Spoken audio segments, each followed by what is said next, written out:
ang epekto ng 6.9 magnitude of ganito. Puno na po tayo ng Joint Task Force sa sakyan o kanilang fire operations sa lagaman. Ang nais ng mga pakulo ang makauwi para makapagsimulang ulit. Nasa state of public emergency na po ang buong Pilipinas dahil sa coronavirus disease 2019.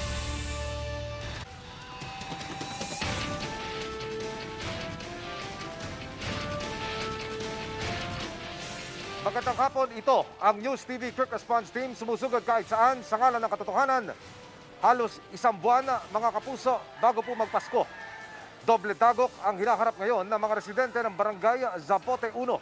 Dito po yan sa Bacoor, Cavite. May pandemya na nga. Nasunugan pa ang mahigit 40 pamilya kagabi. 10 bahay ang natupok. Halos walang naisalbang gamit ang ilang residente sa barangay Zapote Uno. Dito po nga yan sa Bacoor, Cavite. Nagbayanihan pa ang mga residente para maapula ang sunog. Narito ang report ni Jamie Santos. Diyos ko, isunog sa amin! Nagngangalit na apoy ang tila sumira sa sanay Pasko ng mga residente sa barangay Zapote Uno sa Bacoor, Cavite bago mag-alas 6 kagabi. Sa laki ng apoy, hindi na malaman ng isang residente kung anong kanyang gagawin. Gawa sa light materials ang mga bahay kaya mabilis kumalat ang apoy. Diyos ko! Tubig! Tubig! Tulungan nyo kami dito, nasunog sa Zapote. Makalipas ang ilang minuto, nagdesisyon na ang nagvivideo at kanyang pamilya na tumulong sa pag-apula ng apoy. Ben, kumuha ng tubig natin.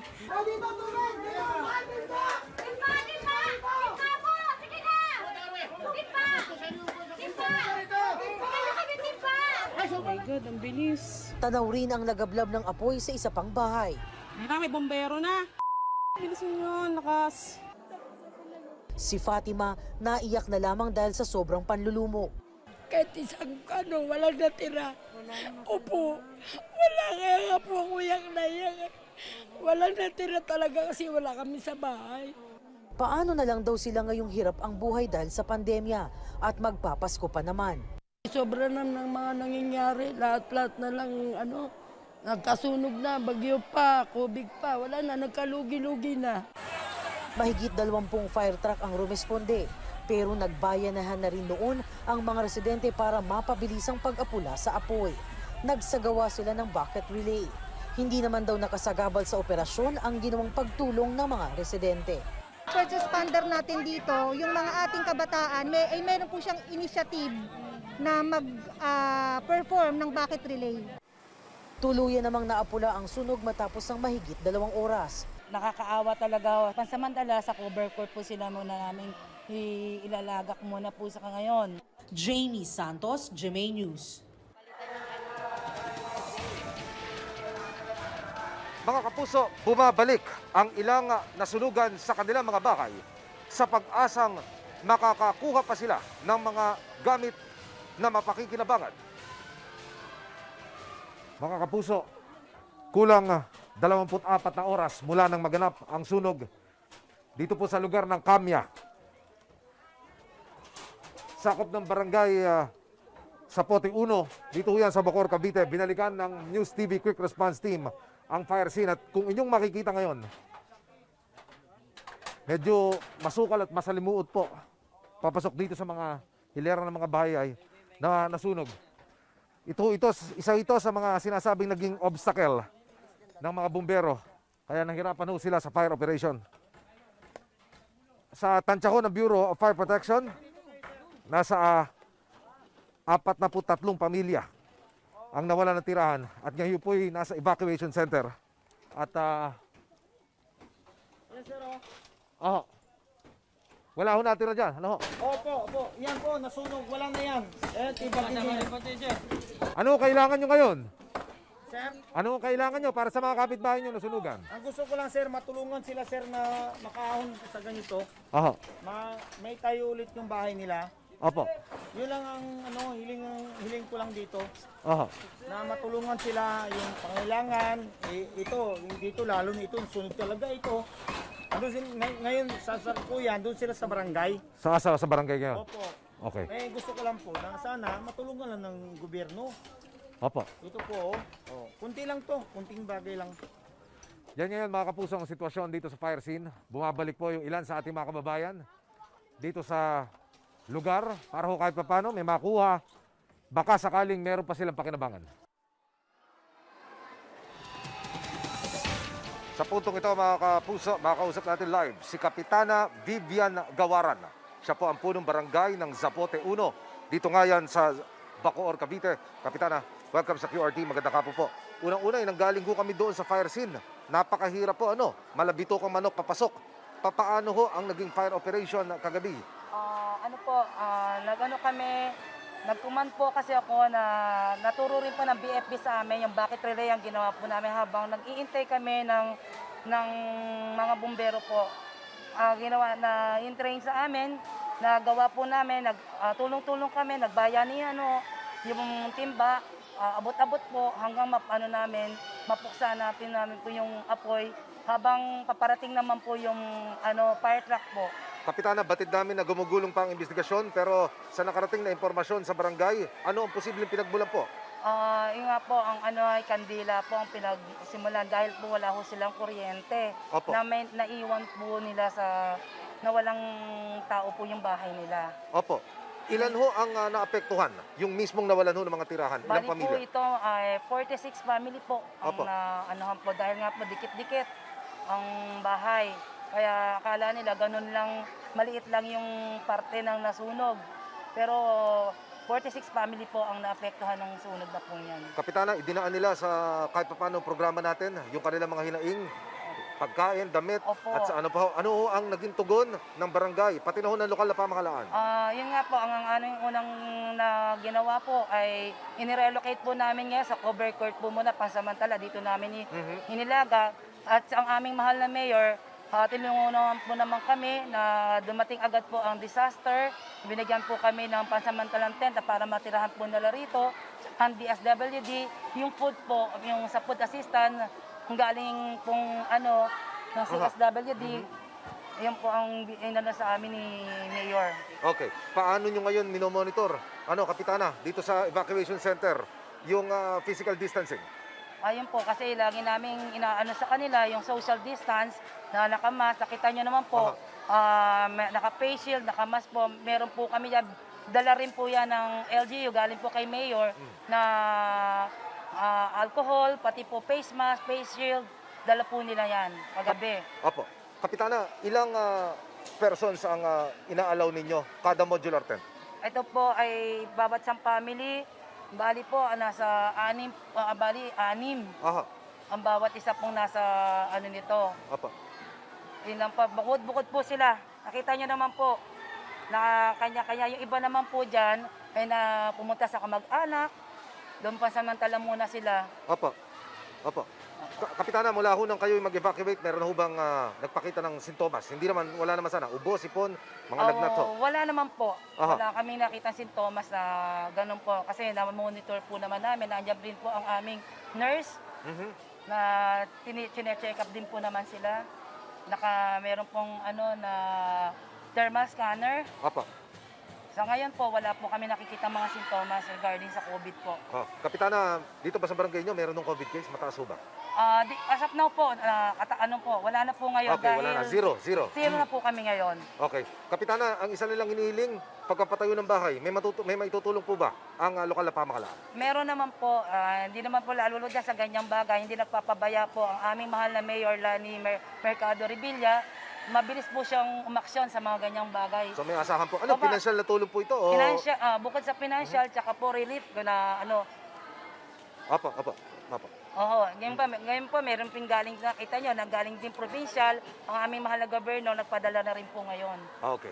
Mga kapuso, ang punong barangay ng Zapote Uno, dito po yan sa Bacoor, Cavite, si Kapitana Vivian Gawaran Ramirez. Ma'am Vivian, maraming salamat. Maraming salamat Magandang hapon din po. Mabuhay po kayo. Samantala, sa Boracay, 11 bahay naman ang nasunog. Lagablab ng apoy ang sumalubong sa mga rumesponde sa sunog sa sitio Sinagpa. Ito po sa barangay Balabag. Kanya-kanya namang salba ng gamit ang mga residente. Ayon sa Bureau of Fire Protection, nasa 300,000 piso ang tinatayang halaga ng pinsala ng sunog. Patuloy ang investigasyon. bakanting lote naman na pinagtambakan ng mga gulong ang nasunog. Yan naman po sa Tanawan City sa Batangas.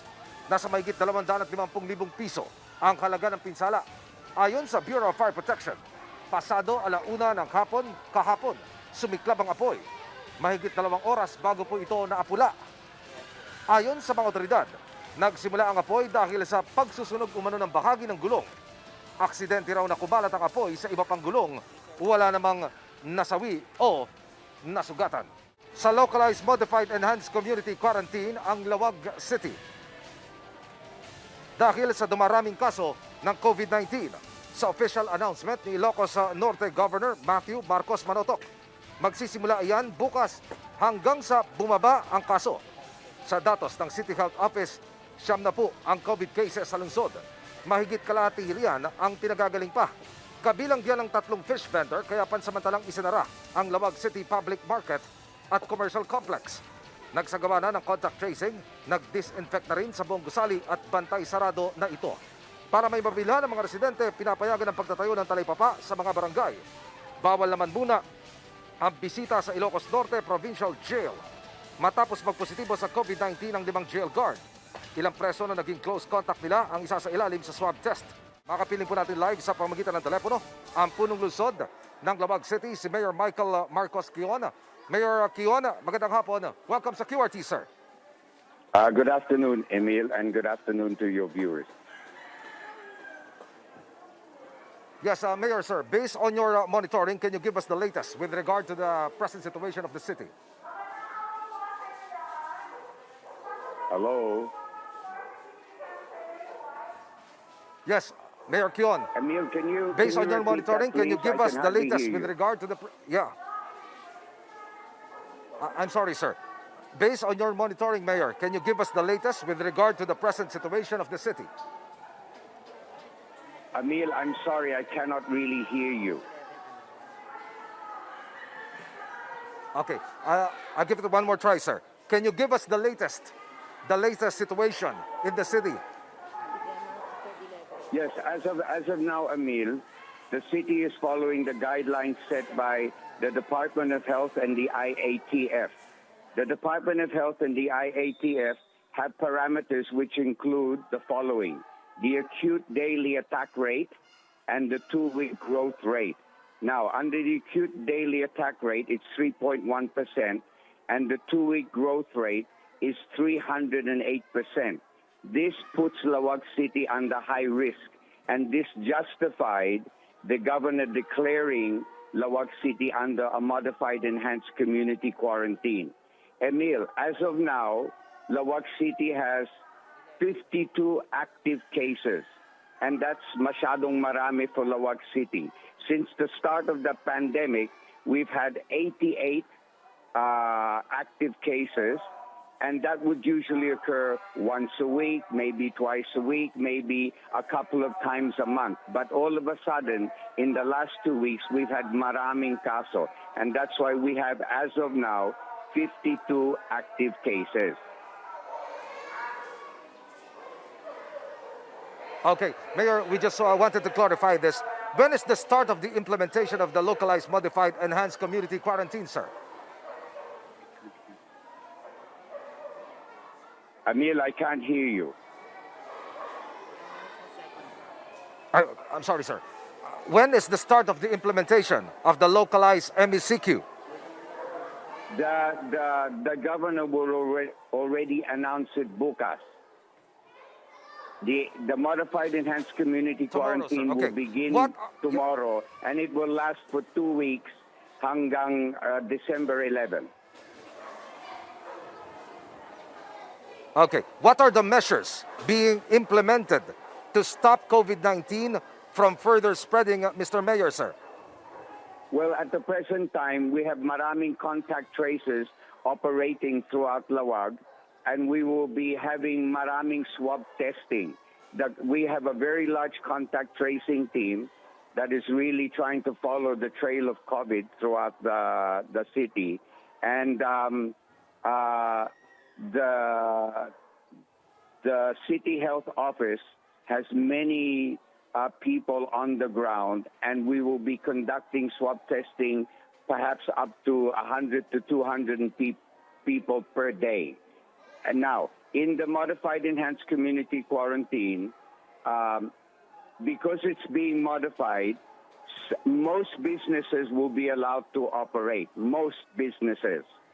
However, the businesses that cannot operate will be, for example, nightclubs, businesses that have alcoholic beverage, tourism industries, entertainment industries, gyms, libraries, amusement places for children, sports facilities. These will not be allowed to operate. People will be will be undergoing home quarantine, and each barangay will allow one person from each family to go out and to be able to go in order to purchase foodstuffs and in order to go to banks and to purchase medicine. We are not allowing any form of mass gathering. So no people beyond 5 can gather in one place at this time.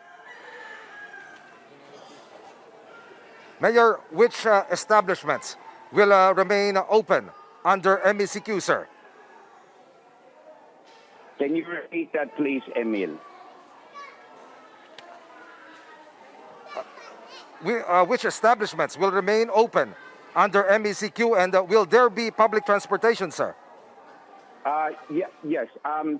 Under the traditional MECQ, there will be no public transportation. But for us, we have decided to modify that and allow public transportation. In other words, we will, in the barangays, jeepneys can be used, but it can only be 50% occupied.